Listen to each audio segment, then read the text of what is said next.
India calls for restraint amid escalating tensions between United States and Iran.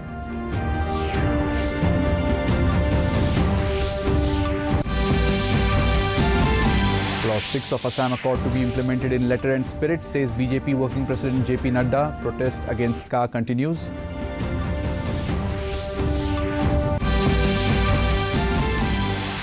Nine-day-long World Book Fair 2020 begins in New Delhi.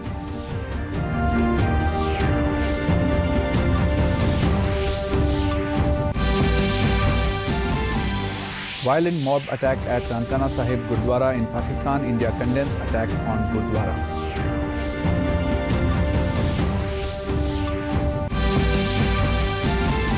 And in sports, in cricket, Team India will take on Sri Lanka in first T20 International at Barsapara Cricket Stadium in Guwahati tomorrow. Good evening, viewers, and welcome to the Northeast News Bulletin. This is Ashutosh Sharma, now with the details. India has called for restraint between the US and Iran. External Affairs Ministry said the increase in tensions between both nations has alarmed the world and it is vital that the situation does not escalate further. The ministry said that peace, stability and security in the region is of utmost importance. After Iran's Revolutionary Guards commander Qasem Soleimani was killed in Iraq by the US, resulting in the escalation of tension in the Gulf region, India said it should be vital that the situation does not escalate further. External Affairs Ministry said India has consistently advocated restraint and continues to do so.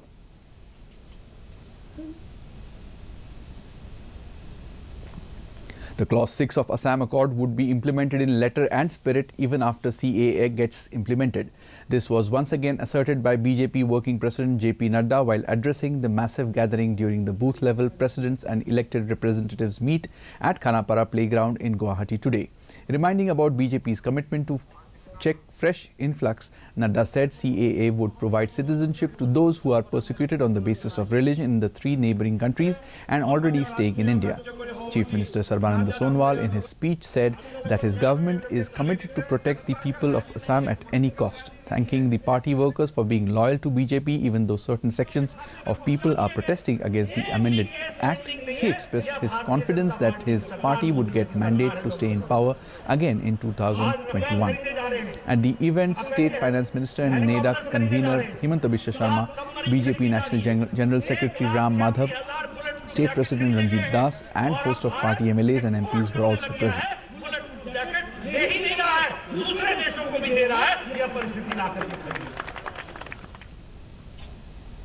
In Assam, protest against Citizenship Amendment Act CAA is continuing with great vigour.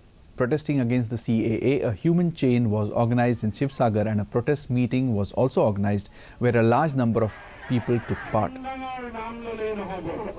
In Dhemaji also, the District Teachers Association and Jonite District Teachers Association organised a 4-hour sit-in protest demanding cancellation of CAA. In Jorhat, too, protests against the CAA is continuing and Jorhat Teachers Organisation organised a 3-hour sit-in protest where Karmachari Parishad Yuba Chhatra Parishad also took part. In Barak Valley too, protests against the CAA is continuing and All Assam Students Union took out a torchlight procession from Matijuri which paraded across the main streets of Hailakandi town.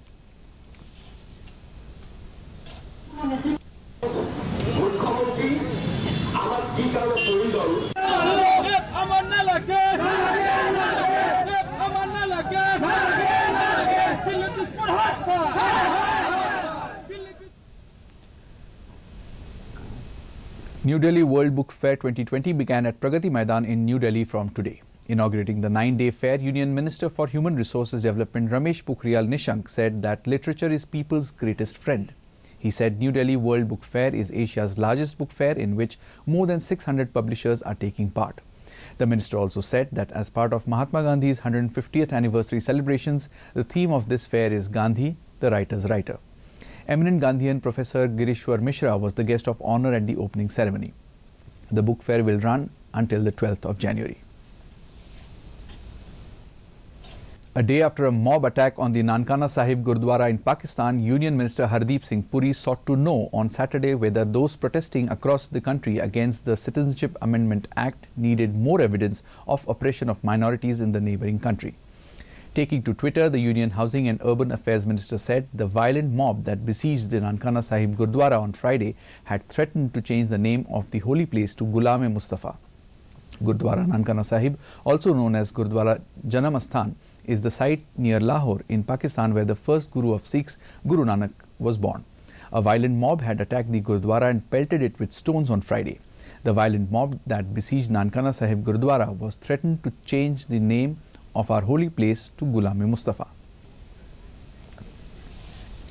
Arunachal Pradesh Governor Brigadier Dr. B.D. Mishra, retired, interacted with Indian Army troops of 20 Madras in a Sainik Sammelan at Chaukham on Friday. The governor said that bravery, discipline and camaraderie of troops of the Madras Regiment have always been exemplary and emulative.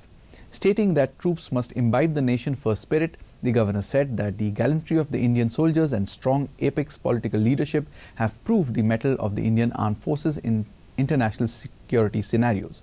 The governor urged the troops to strengthen the bonhomie with local population. In Tripura, a huge haul of Yaba drugs worth 8.53 crore rupees destined for Bangladesh via Tripura has been seized on Friday from a hideout along the India-Bangladesh border.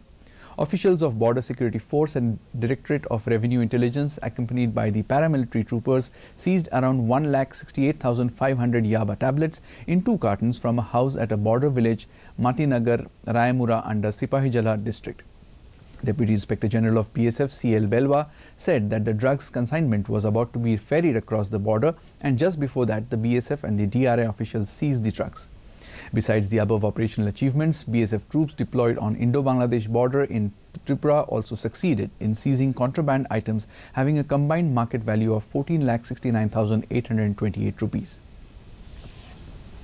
Meanwhile, the BSF Meghalaya frontier have made seizures worth 36 crore rupees in 2019 along with Indo-Bangla border in Meghalaya. Informing this in a press conference in Shillong, BSF Meghalaya frontier IG Kuldeep Saini said that the force arrested 176 smugglers followed by seizure of cattle worth more than 16 crore rupees. He informed that fencing work has not yet started in around 72.8 kilometers of the boundary in Meghalaya, while it is going on in around 47 kilometers. In its bid to maintain peace along the border, the BSF and the BGB are also holding regular meetings at various levels, the IG said. In cricket, Team India will aim to start the new year 2020 on a high when they host Sri Lanka for the first T20 international of the 3-match series at Barsapara Cricket Stadium in Guwahati tomorrow. The match is scheduled to begin at 7 p.m. All India Radio will broadcast live commentary of the match alternatively in Hindi and English from 6:30 p.m. Fast bowler Jasprit Bumrah and opener Shikhar Dhawan will be under spotlight as both cricketers return to the fold from their injuries. Sri Lanka comes into the match on the back of a 3-0 whitewash against Australia in their last series. India rounded off a successful 2019 with a limited over series win over the West Indies at home. Meanwhile, all the preparations have been put in place for the match. Both the teams did practice sessions today. 2-3 years in Indian cricket, and it's about playing for the team and not thinking as individuals. And I also mentioned from a very young age we are always focused on what we did as individuals. Even Manipur Forest and Environment Minister Thaunojam Shamkumar today clarified on the reported loss of 499 square kilometers forest cover of the state as per reports published in the biennial Indian State of Forest Report ISFR 2019. The report was released by the Union Environment, Forest and Climate Change Minister Prakash Javadekar in New Delhi on December 30th, 2019. Addressing the media in Imphal on Friday, Shamkumar said that the data interpretation period for Manipur in the biennial ISFR 2019 is from October 2017 to February 2018, but the status indicated in the report mainly belongs to the survey conducted in the period 2016-17. He said that out of the total area lost, 491 square kilometers are in hill districts. Maximum loss of forest cover is in Churchandpur district. He informed that Churchandpur and Tamenglong are extremely fire-prone areas and the tree cover of Manipur outside forest land has reduced by 47 square kilometers. In Tripura, Lai Harauba, a ritualistic festival observed by Manipuri Meitei communities since ancient times, began in Agartala last evening. The 5-day-long festival was jointly organized by Department of Information and Cultural Affairs Tripura, Puthiba Lai Harauba Committee and Puthiba Welfare and Cultural Society Agartala. The festival was inaugurated by Speaker of State Legislative Assembly Rebati Mohan Das. The festival aims to uphold tradition and cultural values of Meitei community. Lai Harauba is celebrated through oral literature, music, dance and rituals. Indian Railways has integrated its helpline number into a single number 139 for quick grievance redressal and enquiries by passengers during their train journeys. The new helpline numbers 139 will take over all existing helpline numbers. It will be easy for passengers to remember this number and connect with railways for all their needs during train travel.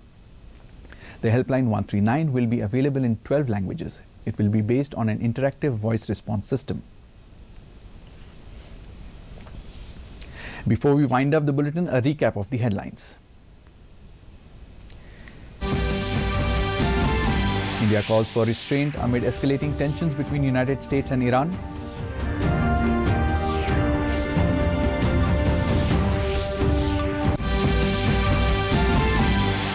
Clause 6 of Assam Accord to be implemented in letter and spirit, says BJP Working President JP Nadda. Protest against CAA continues.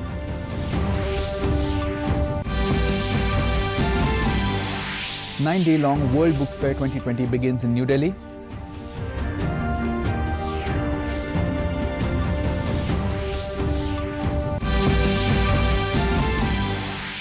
Violent mob attack at NANKANA SAHIB Gurdwara in Pakistan. India condemns attack on Gurdwara.